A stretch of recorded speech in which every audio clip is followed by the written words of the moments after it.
గెలిచింది BRS party B form మీద.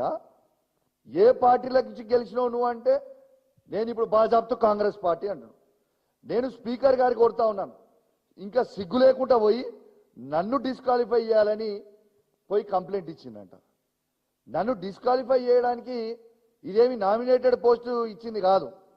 హుజురాబాద్ నియోజకవర్గ ప్రజల గుండెల నుంచి ఓట్లేస్తే వాళ్ళ మనసు గెలిస్తే నేను ఎమ్మెల్యే అయినా. నేను ఏ పార్టీ మారలేదే.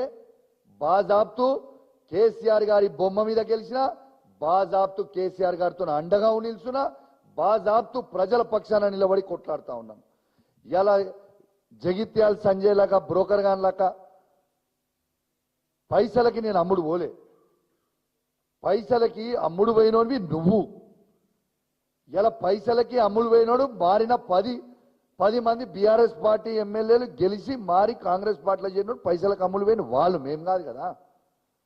ఇలా బాజాబ్తు డాక్టర్ సంజయ్ జగిత్యాల ఎమ్మెల్యే గారిని ఎట్టు పరిస్థితిలో స్పీకర్ గారు డిస్క్వాలిఫై చేయాలి.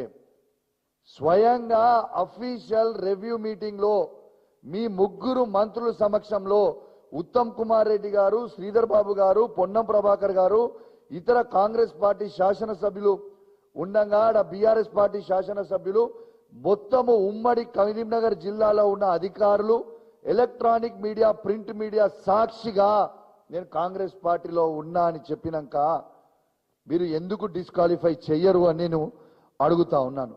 మళ్ళా దీని తర్వాత నన్ను అంటుండు ప్రశ్నించుర్రి అన్నాడు. ఎస్